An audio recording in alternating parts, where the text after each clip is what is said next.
Some of my Gambian people are so delusional, bro.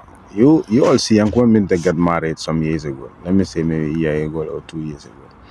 Okay, so the nigga is not informed, like the way they used to see him play. You understand? At the end of the day, he got injured. You understand? So then, he was recovering. After when he came back, and then his first game, I think he scored. You understand? So some of my government people are saying, he rushed into marriage. It was too early for him to get married. He have to wait for him to get married. And mind you, it's the same people that were congratulating the nigga, when he got married. And now they are saying that because he got married, that is the reason why he's always in an injury and he's not playing. And before that they were saying that he got too much weight. He was having too much weight, or he not training, or what was the problem. And some of them are saying that that is the problem of some Gambians. Whenever they start internationally and whenever they get started, to get big money, they started losing form, and they started behaving anyhow.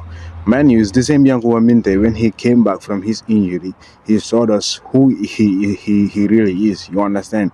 And at the end of the day, it didn't end there. It's the same thing that they will, they said to Lakabaro Musabaro.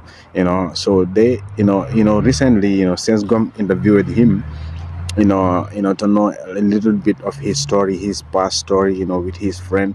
You understand? And after the interview, it's the same some of my same Gambian people that are embarrassing his friend, telling him, like, commenting in his post, commenting in the video that says Gum, release it, saying that's what on top, because of money. You understand? He's falling like a borrow because of money.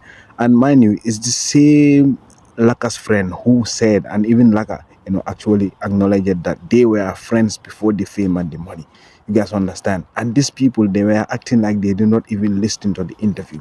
So it's crazy how some of us are very delusional, and we don't even think before we comment, into anything, or we don't even think before we even talk, we rush into people's, business and their personal life. You guys understand? This is Yankuba Minte's personal life. It may be advice from his parents. You guys understand? For him to get married earlier, because the nigga got the money. What did Islam say about marriage? If you know that you can take care of a woman and you have the need, means, you can get married. You guys understand? And if the nigga get married and get injured, that is the will of Allah. It's nobody's business. You guys understand? And at the end of the day, he's playing good. Today he is in international duty. You guys understand? They are going to play. They are soon going to play with Senegal.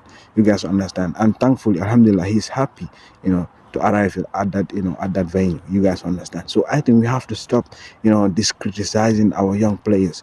Where were we when we have no, good players out there? But today they are out here, and supporting, the country, and playing good. But at the end of the day, instead of supporting them, whatever comes, whatever outcome we see, but we only criticize them while we are sitting in our home, just a little bit of data. You guys understand? And we are criticizing these people. It's kind of crazy. I think we have to really change our mindset, the way we view our international players, because it's not easy out there. So if they sidelined him before, this is not what we will be saying. So I think it's very easy for you to type any comment, but I think it's very difficult for you to think positively, for the people out there struggling for the country. So I think, tell me what you think about this, in the comment section, and you can follow me for more videos. Thank you.